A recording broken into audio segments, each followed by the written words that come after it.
जय श्रीमन नारायण, हर हर महादेव, जय माता दी। पुनः एक बार स्वागत है आपका आपके अपने यूट्यूब चैनल वैदिक ज्ञान बाय शिवम गुरु जी में। मैं पंडित शिवम तिवारी। प्रिय मित्रों, आज मैं बात करूंगा बहुत ही गंभीर विषय में। गंगा जी में स्नान करने से हमें पाप की प्राप्ति हो रही है या फिर पुण्य की प्राप्ति हो रही है? क्या हम गंगा जी में स्नान करने के बाद क्या हमारे शरीर में जो भी हमारे द्वारा जो अज्ञान में, जो अनजान में पाप हो गया था, उसको धो करके हम आए या फिर हम और पाप करके आए? कैसे हम जानेंगे यह सब कुछ? अभी हम कुछ दिन पहले गंगा स्नान के लिए गए थे, तो वहाँ का जो अद्भुत नज़ारा देख करके मैं बहुत आश्चर्य में पड़ गया। मुझे ऐसा लगा कि यह जो नज़ारा है यह बहुत ही गंभीर है, इस विषय पर अवश्य ही चर्चा करना चाहिए। क्योंकि गंग शकल मुद मंगल मूला, सब सुख करहि हरहि भवशूला। गंगा माता सभी सुखों को देती हैं और सभी दुखों को दूर करती हैं। तो हम स्नान करने के लिए जाते हैं तो हम क्या ऐसा चीज करते हैं जिससे कि हमें पाप लगता है? सर्वप्रथम आइए जानते हैं कि कौन से ऐसे चीज करने से हमें पाप के भागीदार बनते हैं और गंगा स्नान का फल भी प्राप्त नहीं होता। देखिए, हमने देखा वहां पे जाकर के कि जो गंगा में स्नान करते हैं, स्नान करते समय वहां साबुन, शैम्पू इत्यादि को लगा करके स्नान करते हैं। क्या भागीरथ जी ने इसीलिए तपस्या किया था?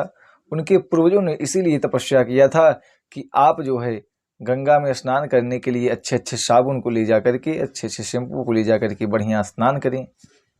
क्या इसलिए तपस्या करके उनको इस पृथ्वी पर तपस्या के द्वारा ले आए थे? गंगा माता का जो कार्य है, जो हमारे पूर्वजों के कल्याण के लिए ही गंगा माता ने भागीरथ के जी की तपस्या के द्वारा भागीरथी कहलाई और वह इस धराधाम पे आई। तो हम ऐसा क्या कर रहे हैं जिससे कि हमें स्नान करने के बाद पुण्य की प्राप्ति न होकर के बल्कि पाप की प्राप्ति हो रही है? आइए जानते हैं। देखिए, कुछ लोगों को देखा गया है कि गंगा आदि नदी के तट पर कुछ लोग शौच इत्यादि करके उसी में जा करके गंगा जी में जा करके अपने मल को धोते हैं, जो कि बहुत ही निंदनीय है, बहुत ही कष्टतम है और ऐसा नहीं करना चाहिए। ऐसा करने वाले को ब्रह्म हत्या के समान पाप लगता है। और दूसरी बात कि जब कभी भी हम स्नान के लिए जाएं तो वहाँ मंजन नहीं करें, मंजन करके गंगा जी में थूके नहीं, ऐसा कभी नहीं करना चाहिए। स्नान करते समय, गंगा में स्नान करते समय कभी भी सर पर शैम्पू का उपयोग न करें, कभी भी देह पर साबुन का उपयोग न करें, कभी भी मैल को न छुड़ावें। काफ़ी लोग हैं वहाँ पर पहुँच करके ऐसा लगता है कि बस कीजिए, अब जीवन का संपूर्ण मैल अब यहीं छूट जाएगा। शैम्पुओं को लगाकर, साबुनों को लगाकर, मैल को छुड़ा करके सोचते हैं बस यही सब पाप मेरा जा रहा है। ऐसा नहीं है। यहाँ तक कि गंगा जी में तैरना भी नहीं चाहिए, बहुत तैरना भी नहीं चाहिए, क्योंकि भागीरथ जी ने एवं उनके पूर्वजों ने तपस्या किया है हमारे कल्याण के लिए, न कि उनमें जा कर के हम स्नान करें और शैम्पू इत्यादि लगा करके स्नान करके अपने जीवन को और भी पापमय बना दें। कि स्नान के बाद जब स्नान कर लेते हैं तो स्नान के बाद वहाँ जो वस्त्र पहने रहते हैं, चाहे वह वस्त्र नीचे का हो, चाहे ऊपर का हो, चाहे सर का हो, जो पगड़ी वगैरह बांधे रहते हैं, उसमें भी धो लेते हैं। यहाँ तक कि अपने चप्पल को पहन करके, जूता को पहन करके ले जा करके उसमें धोते हैं। आप विचार कीजिए कितने हम लोग महापाप कर रहे हैं, कितना बड़ा अपराध कर रहे हैं कि जो गंगा मैया हमारे जीवन के कल्याण के लिए इस धराधाम पे आई हैं और हम जा कर के उनकी प्रति ऐसा भाव ऐसा कर रहे हैं। कितना कष्टतम बात है।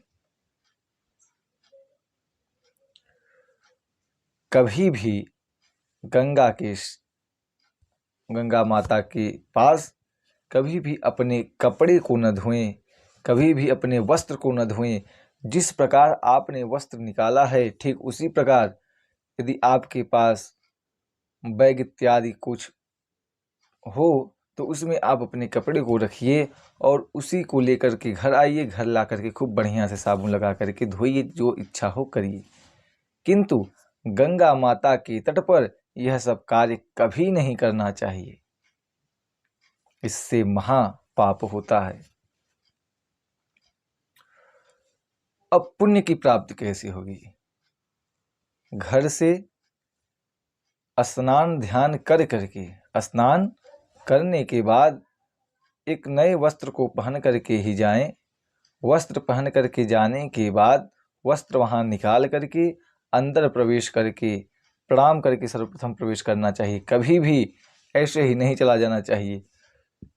आचमनी करके प्रवेश करके प्रणाम करके, हे गंगा मैया आप हमारे सभी कष्टों को दूर कीजिए और हमारे द्वारा जो अनजाने में पाप हुआ हो उसको भी दूर कीजिए।